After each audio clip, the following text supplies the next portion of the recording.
I've been using cinematic mode a lot with the 14 Pro Max, but I also shot quite a bit with the 13 Pro Max. And one thing I've learned using it is while the depth of field looks really good, and now with 24 frames per second on the 14, it truly does look more cinematic, the colors right out of the camera don't necessarily look cinematic. And that goes for standard video shooting on the iPhone as well. And while I have made LUTs in the past for shooting log, specifically Filmic Pro log, but also moment log, I haven't done anything for a standard look, but that's what I'm going to talk about today. First up, I'm going to shoot a chart in my studio here to be able to look at the difference between the different kinds of footage, and that is the cinematic mode and the standard video. Again, no log. And then I'll take those looks and actually use those to create the color correction and the color grading. All right, so I'm using the Filmic Pro app, third-party app, so I can know what my shutter is and my ISO, and then we'll be able to compare it to the native camera app. Because in the native camera app, of course, you can't know what the ISO or shutter are. And so this will be our baseline. And I'm also shooting 10-bit HEVC. So I've got 1/48 shutter, and my ISO is 57. And so this is the baseline for the other shots. So I'm gonna roll on the Filmic Pro, and then I'll compare this shot to the native camera app shooting standard video, and then shooting cinematic mode.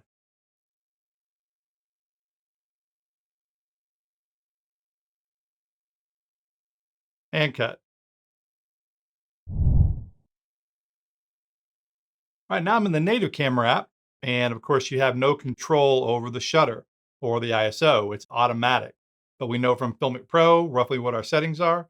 You can lock the settings, and so I'm gonna lock that. And the white balance is probably a little bit different than Filmic Pro, but that's just the way it is with a native camera. One note though I wanna show is I do have the exposure drop down by -0.3.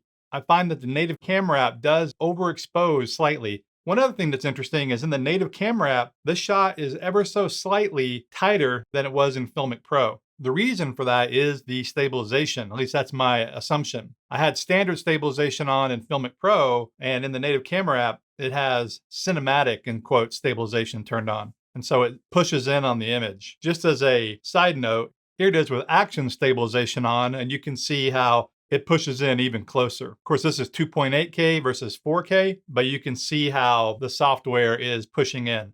But we're not going to shoot in action mode. So here's our shot. Let me go ahead and lock the settings one more time. And so I'll roll on this.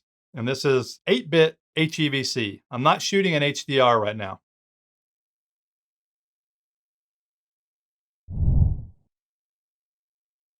All right, and so now we'll go into cinematic mode. Cinematic mode I have set up the same way as the standard camera.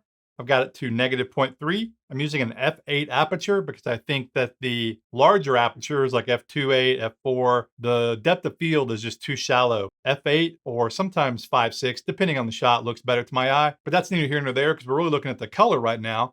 Regarding color though, you can lock the settings in here, but it's really just for the focus. It's not for the exposure or the white balance. And so that is a big drawback to using cinematic mode, especially if you're moving the camera or if you put your hand in front of it, you can see right there, it shifts. And it's not the dynamic tone mapping shifting, it's actually the exposure and the white balance. I really hope Apple will fix that in a software update or in a future update to cinematic mode, because that is a big drawback for using it on anything other than just simple shots. But now I'll roll on cinematic mode, and then we'll take a look at all three together.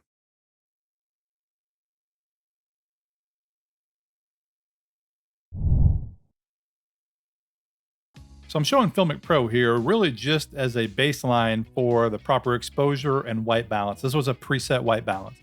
Here's the native camera app, and it is a different white balance, and it's because it's auto, and it is a little bit bluer. That may be more true since it's auto compared to Filmic Pro, but that's the way the camera records it. Remember, using the same iPhone sensor. And here is cinematic mode. Again, same phone, same sensor. This image is punchier, has more chroma, and is warmer compared to the native camera and standard video. And I've noticed this for a while. It's really strange because again, this is coming from the same phone and same sensor. Now here's the same footage with the new LUT applied. It's called Subtly Cinematic. And so it is a subtle difference, but it just takes that edge off and corrects for the either lack of saturation or contrast, or it takes contrast and saturation away depending on the shot, meaning standard video or cinematic mode. And here are the 3 shots back to back. So you can see that now with this LUT and just some minor color correction, they all look pretty much the same. And now to expand on that point, I shot the chart and me to see skin tone, and this was done in 2 exterior locations with different lighting and white balance. So first up here, daylight, exterior, bright sun, 5600 Kelvin. Now the same thing, but with cinematic mode. And I'm not shooting Filmic Pro out here. So out here it's standard video and then cinematic mode. So these shots were right out of the camera. Now here it is corrected, and I'm calling this a correction, by the way, not a grade, because this LUT, the subtlety LUT, really just corrects it down to the points I made previously with the stuff I shot in the studio. And then to really go the next step, what I do is use FilmConvert. And I've talked about FilmConvert in other videos. This is optional. It's a plugin that gives it a film look. And so cinematic mode, punchy, a lot of chroma. With the subtlety LUT, takes all that edge away, makes it more cinematic. And then using FilmConvert gives it a film look. And of course, this is subjective. You could make this much bluer. You could make it higher contrast. You could add chroma. You could make it warmer. That's the nice thing about using plugins and LUTs. LUTs are really a starting point that gets you going in the right direction, and then you modify them, finesse them. Now a different exterior location, shade tree, 6200 Kelvin. First shot is the standard look. That's what you get right out of the camera. And by the way, this doesn't look bad. I just like to take it to that next step. Again, going after a more filmic or cinematic look. And same with cinematic mode, of course. Now here is the first shot. And now with the LUT applied. And then now with FilmConvert. Again, this is optional. You could just go with the LUT or do your own film look depending on how you're editing. And now cinematic mode. Using that LUT to take that, what I call video look away, taking the edge away. And then grade it with FilmConvert. In the intro of this video, I mentioned log, and I do have LUTs for shooting log. Well, the main one I use is Filmic Pro.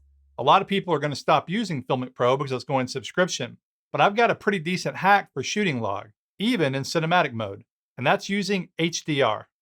So shooting with 10-bit HEVC Dolby Vision in the phone creates an HDR look if you play it back in HDR. However, in some editing apps, for example, Premiere Pro and DaVinci Resolve, this works very well. When you edit it in a SDR project, it more or less strips away the HDR metadata and you're left with an HLG file as if you shot in a quasi log. I mean, it is log, it's a hybrid log gamma, but it's not quite as milky as traditional log, but it is nice and flat. It's a flat image that you can very easily grade. And so this is a hack I've been doing a while actually, and I really like it. It is an extra step, so if you're in a hurry, just shoot SDR. And here is the SDR to compare it to. So the SDR has the more baked in look. And now back to the HDR, again, editing in an SDR edit sequence, it is a flat look. And now using the subtlety LUT brings it back to a more normal look. And then optionally, I color graded it with FilmConvert. And that's given it a pretty nice cinematic look. Back in the shade now, this is the raw Dolby Vision, editing in SDR, so it's flat.